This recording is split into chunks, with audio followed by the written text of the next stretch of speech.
expect a miracle. You have the power of choice. Believe on the Lord Jesus Christ. Welcome to Life Today Live. I'm Randy Robinson. Good to have you with us today, and we're gonna have a conversation that is a little laser focused on some of you guys out there, and it'll really help you. I have a longtime friend of the ministry. She's done a lot of stuff with us, named Carolyn Castleberry, and I've always just kind of admired what she has done over the years. And she has a new book out. She co-wrote it with another wonderful woman named Shayne Moore. The book is called Women at Halftime, and it has nothing to do with cheerleaders, which was my first thought, wrongly. But we're talking about these seasons of life, and I mean, I'm in the second half. I don't know where you're at, and I'm enjoying it, and I think my wife is too. But it can be challenging, so we're going to walk through some of those things and hear from Shayne and Carolyn, and invite you to be a part of the conversation. This one is pre-recorded, but I am watching the chat, so we can still do that. Carolyn, how are you doing, man? Great, so good to see you again. Good, so good to see you. So good. How is it for someone who is still in the first half of their? I'm only 58 years young, by the way. Yeah. Yeah, and you're doing great. You've done a lot, but yet you still have the energy and the focus, and I like that. So thank you, sir. Shayne, how are you? Great to have you. Thank you for having us. Thank you. Come on, Zoom. There it is. Okay, good to see you. All right, well, I'm going to open it up because I've made the mistake of being a man talking for women, and it just doesn't go well. So, in your words, what are you talking about here? Oh, this is such a big topic, Randy. Women get to this place in life, and it's known as midlife, and it could be a job that's ending. It could be children who've flown the nest. It could be some major traumatic life event has happened, or it could just be sort of this holy discontent that God has more. But there's absolutely no information. We found just this dearth of research or information on what to do to navigate this, season of life. And Randy, I met you back when I was a journalist, back at an ABC Family program. And my transition of life for about 10, 15 years, I began coaching women just for fun. I never in a million years dreamed that I would be doing this sort of full-time ministry. Absolutely love it, and found that women have really unique challenges at this season of life. So Shayne, my friend, is a former client, and she and I walked this journey together, and it's not for the faint of heart. But on the other side of it, you just find joy, peace, and purpose that God has always had for you right there. A lot of women just don't know how to grasp it. Interesting. Shayne, what were some of the things you were struggling with that Carolyn helped walk you through that you write about now? Yeah, that's the story. Is Carolyn was my coach. I hit my halftime. I had been a hybrid mom. I mean, we write a book that really could be for a full-time corporate woman or for a stay-at-home mom. And I was that hybrid mom where I had worked outside the home and inside the home, but yet my kids were empty nesting. And I just found that I couldn't give my ministry away. Nobody knew what to do with me. No one knew how to hire a 50-year-old housewife. No, I couldn't get past any HR. But more importantly, I felt like God had also kind of was done with me as well. And so that was I came to Carolyn very disillusioned, very discouraged, truly thinking my best years are behind me. And so I went through the process with Carolyn, and that we unpacked some of my personal stories in the book that I think other women at this stage will relate to, just feeling completely left behind at midlife. Were either of you, because my concern, had been my wife had dedicated most of her adult life to raising our 4 children. She worked, she graduated college, she had a degree, she had teacher certification. She worked right up until I think about 7, maybe 8 months pregnant with our first one. After that, she was full-time at home, and I say full-time, I'm the one that would leave work and be off work. she never left work. So that's a lot. That's way, her life was that. And I was concerned that once the children were all out of the house, she might experience some of that. And thank God she hasn't. But did either one of you go through some of that, giving yourself to raising kids so much that when the kids are gone, what do you do?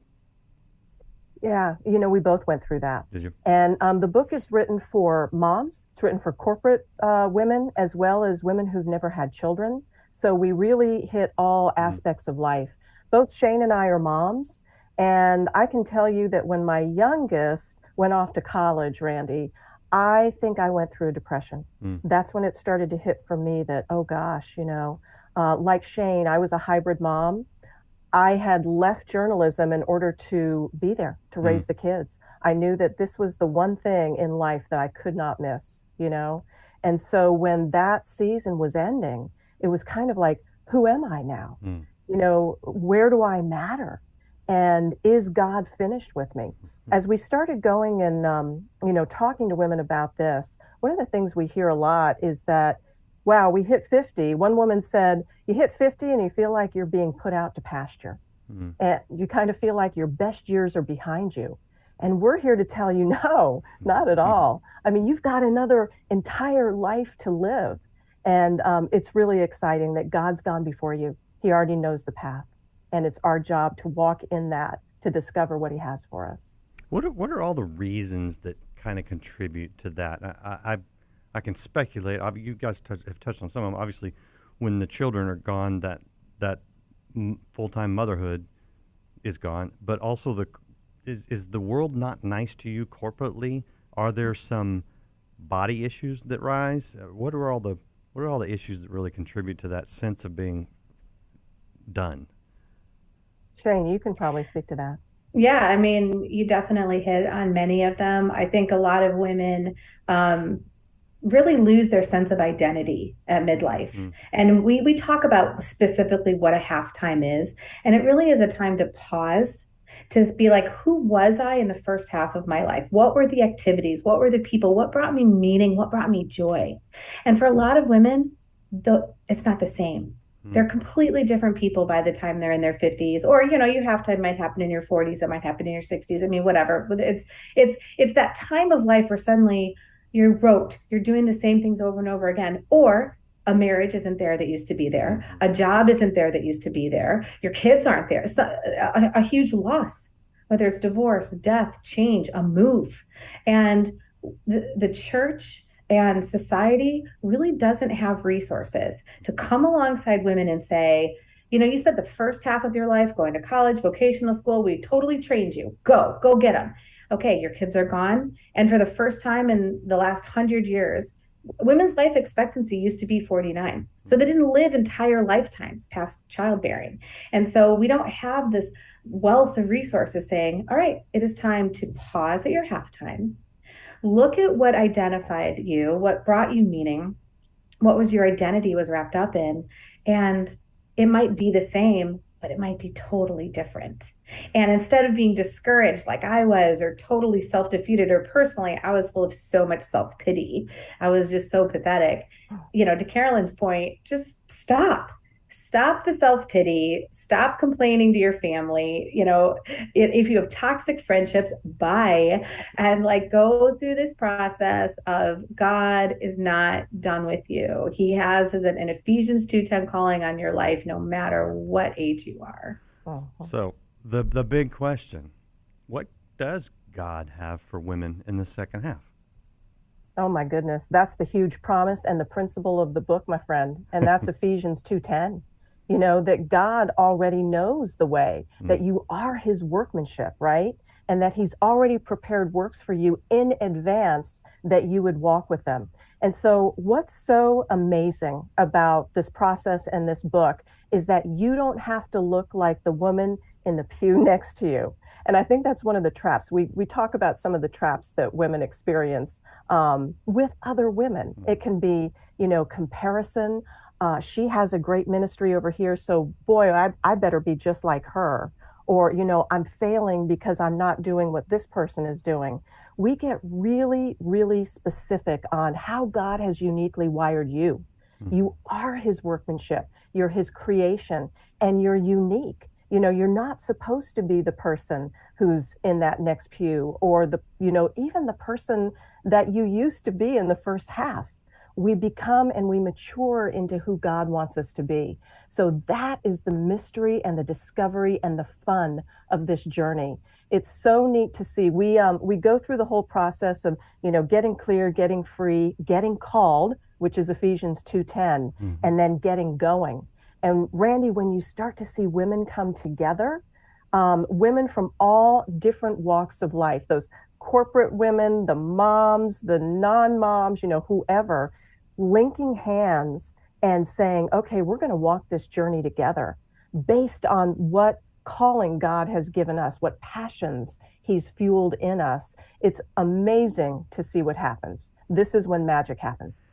A lot of what you're saying sounds like you're setting it up for women who are in ministry. But I know that you don't restrict yourself just to say, hey, once you're past your halftime, second half, you got to go into ministry. That's all you can. At the same time, I recognize that you can minister wherever you're at. But I mean, Right. There are opportunities for women in every area, correct? 100%. Shayne, you want to take that one? Yeah, we definitely take women through this process, whoever you are. I mean, God uniquely made you to love the things you love. So you might love cooking, you might like hospitality, you might love golfing. I mean, all of those dreams and those things that God put in you, like, yes, love them, make them a part of your second half calling. And we have every chapter we feature a woman who has gone through the process. And then we also have the specific activities for women to really look out and to unearth their own, desires. And so we have one whole chapter that says, find the things that spark your joy. And we have all these ideas of how you find those sparks of joy. And those are all clues to where you can find your joy and purpose in your second half. And for some, sure, it might be like, I'm doing it, I'm full sending, I'm going to be a global missionary. For others, it might be like, you know what? I'm going to open my home twice a week, and I'm going to have dinner parties, and I'm going to love the people in my neighborhood. And it's just that's why Carolyn keeps saying it's fun. But I'm going to tell you, having been the coachee or whatever, I'm going to say it's hard work. If you actually go through this book and all of the different chapters and all the activities, you do have to be really, really honest, because it won't work if you're not really honest with who you are today, what you think about God, what you think about the world. And we do come back to do the things that bring you joy. But as a person of faith, as a Christian, the ultimate thing, though, is that you are loving God and serving others. And so we even have women write a mission statement at the end. But all of that kind of encapsulates, like, who are you today, and how are you going to go out living out what God has for you, loving him and serving others? Yeah, and Randy, we help women too. We give women tools to be able to really press into this process. We call them essential practices, to pray, act, and adjust. So this book is meant to be used and tried and actually, put into action. So as Shayne said, this is something where there's a story, but there's also some work for you to do. And Tyndale has really simplified it. We have a free downloadable guide, womenathalftime.org. Women can just download that thing. It's free, and start a group in your church and start talking about these things. I was talking to my pastor, I was telling him everything that we were doing. And I said, there's really not a lot for women at halftime, women at midlife in the church. And he kind of, did a double take, and he said, you're right. We have MOPS, we have student ministries, we have all sorts of things, but women at midlife, it's a huge, huge group. There's nothing. And it's a huge group that is statistically has a very high rate of depression. So within the churches, you have women that are happily maybe still working in the nursery or doing the same things they did when their children were young, but on the inside, they're struggling. And so our hope is that this book is like, all right, it's time to come out of the dark into the light. Let's take this on together. All right. Here's the book. It's Women at Halftime. And Carolyn, you said womenathalftime.org? That was the website? Yes, womenathalftime.org, and you can get that free downloadable study. All right. So go check that out, and you can get some good ideas. I'm guessing that it's a little different for women at halftime than men at halftime. I mean, men do oftentimes stupid things. Um, but Women do what too. are some of the challenges that may be more unique to women? Yeah, there are unique challenges. The Halftime Institute, which is by the way in Dallas, had the tagline of success to significance, right? So a lot of women or a lot of men begin their journey of wanting to do really well in business, may possibly make a lot of money, and then the second half is finding significance. Well, women we found really blanched at that whole thing because a lot of the things they did in the first half, like raising kids, like caring for elderly parents, giving to ministry, or just working a great corporate career. We have, fabulous corporate women who contributed to this. It's just gone. And that sense of identity, we begin with that, Randy. The who am I now without that? Or who am I now without my kids? I was her mother, I still am, but it's different. Oh, yeah. When you're raising adult children, it's completely different. So yes, those are some of the things. Relational seems to matter. And a huge factor too that we found with halftime, a lot of this information came from the women in halftime, is that women have problems dreaming in the second half. We call it turning your dreamer back on. We've turned our dreamers off, many of us, to let other people dream, to empower their dreams. It's about helping our kids, helping our husbands or significant others, whatever. And suddenly we get to this point and it's like, really? I get to dream again? I had no idea, and I have no idea how to do that. Right, Shayne? Absolutely. That's one of the first things Carolyn asked me is if your life could look any way you want it to look like, what is your dream life? And I tell the story in the book, like it made me mad. I cried. It made me mad. I'd throw my computer because I'm like, who is asking me to dream? I can't dream. I'm a stay-at-home mom. I can't just up and move. Like I don't have that kind of autonomy. I mean, I had all these, and we hit this in the book. I had a lot of limiting beliefs about what I could do with my life. And so we just have to get past the lies that are told to us. We have to get past our limiting beliefs and dream again. Dream. You can do anything. It's once you get past it, it is a fun process. Yeah, and Randy, I just want to say too that Halftime is a fabulous book by Bob Buford. Some things that we've added to, including forgiveness. I have worked with women where they've been stuck and they're stuck in unforgiveness. And that's the thing that will keep you right where you are, bitter, angry, disappointed, where I'll stop the process and say, maybe you need to work on the past, work on digging those things up and really, really forgiving, maybe for the first time ever, in order to free yourself to walk in your God-given calling.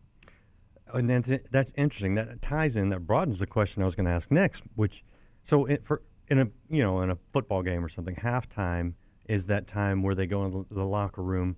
They may heal a little bit, not patch up something, that's a bit much, but they may, rewrap that ankle or something.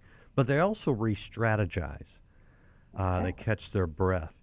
Is it fair to say that when you're moving from one season to another, like in our case, the kids are finally all out of the house, that you have a season of rest and re-strategize and not just get thrown back on the field immediately?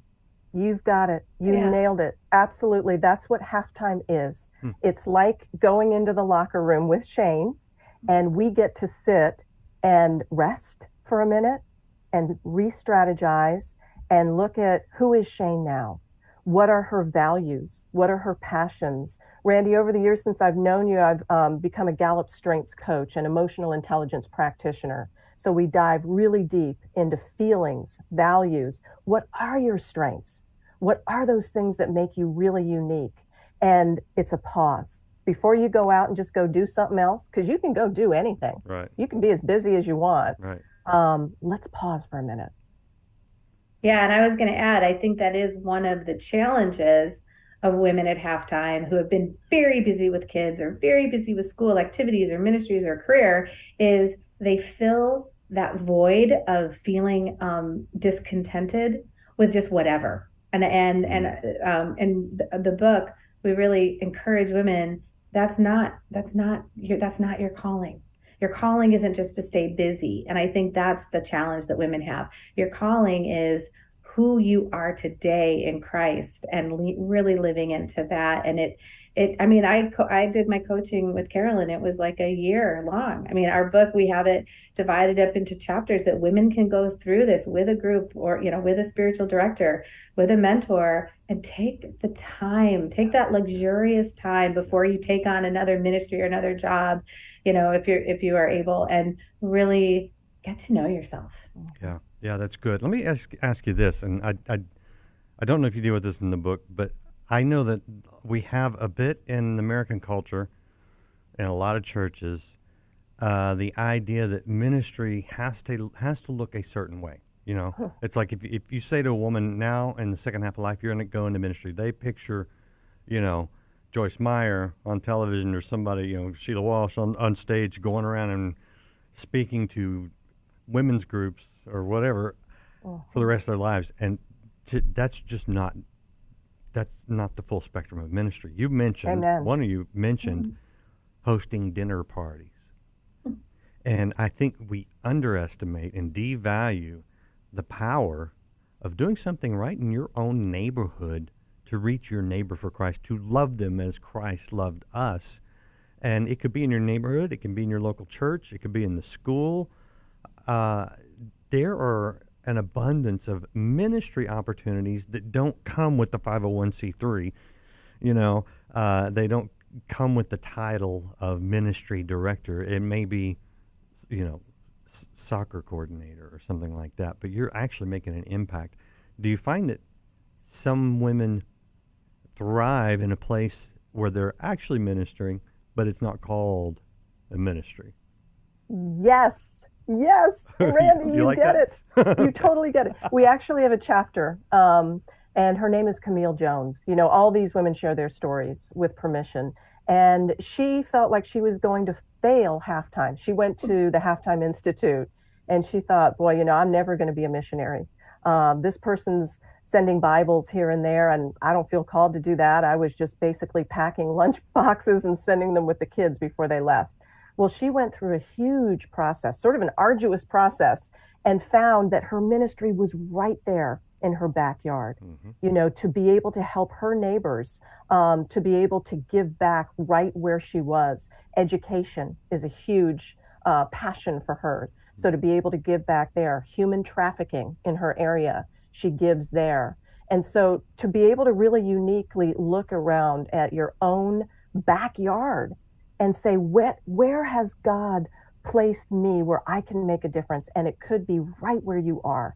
It could be right, within your own neighborhood. Yep. There are people who need you right there. Yep, that's good. Okay, last question for you, although I'll give you the last word. What do men like me need to know to help the women in their lives, especially a spouse, but any woman that we're close to in a godly way? What do we need to know to help women become everything God wants them to be? Shayne. Yeah, we had a section to the husbands, but it didn't make it through editorial. Edited it out. Really? No, I think that a lot of women keep this inside because their husbands have worked. So, like, I'll speak for myself. My husband is in finance. He's worked so hard. He still works so hard. He's a chronic entrepreneur, and you keep it inside because you don't want to sound like you're complaining. And people are like, what do you have to complain about? Like, you have a great life. Like, what in the world? And so I think husbands can come alongside a woman, their wives, or a woman in their life who's at their halftime, and give them the freedom to explore, give them the freedom to have discontent, that there is something more for them, and support them. We have these things where you can go kind of just try things out before you commit to something. A husband should, instead of being like, don't do that, or that's a waste of time, or you're above that, or you're beneath that, or whatever, like, shush, just let her go, figure it out between her and God, and pray together and support the process, because it works. Yeah, and I would just add too that we want to take this book for ourselves. We want to take it for the women in our lives. I would encourage men to read this. We're having all of the halftime coaches who are primarily men, read this as well, so that they have a greater understanding of what women are actually saying at this stage of life. So it's quite enlightening, I think, for men too. Carolyn, it doesn't take a lot to enlighten a man these days. I'm just saying. So we will take whatever we can get. But no, seriously, Right. Look, the game is won in the second half. I don't know if you know that. Yes. There's a Super Bowl a Yes. while back. You like that? Okay. There was a Super Bowl a while back that you could just, at halftime, everybody's like, it's the most boring Super Bowl ever. And the Patriots came back and beat the Falcons. So if you sports I guys know remember that. Yeah. Right? Right? So it doesn't Right. matter. If the first half didn't work out like you wanted, the second half is a huge promise and opportunity. Anyway, is there anything you guys that I need to know or people need to know about the website? Yeah, there is the womenathalftime.org, where we do have a free downloadable reading guide. And also, if you are in the Dallas area, the Halftime Institute is actually going to start some Women at Halftime groups there at the offices that I'll be there facilitating. Carolyn might pop in if she can. And so, we really do encourage women that this works the best in community, as with most women, that we thrive in community. Yep. We really do. And we offer coaching too with Halftime. You can do this with your pastor, your spiritual director, as Shayne mentioned, friends. Grab a group of women and do this together. It's really important to be able to have someone who's a safe person in your life, to be able to process out your confusion and your ideas, who is not judgmental. Good. Great. I appreciate both of you. You guys are really good at laying this out, and I think giving people some hope and encouragement. And now you have practical steps in the book. People want to follow up on that. So Thank you both, Carolyn and Shayne. Thank you. Thank you. Appreciate you guys out there watching, being a part of this. If you know a woman who's at halftime, or you are a woman at halftime, point them towards at least this interview, get them started to think about some good things. And as always, come back. We've got more for you right here on Life Today Live. I'll see you again next time. He has given us the will to choose to come, to choose to bend our necks, to choose to bend our necks, and to choose to learn. It is always possible to do the will of God. Nobody can prevent you from doing the will of God.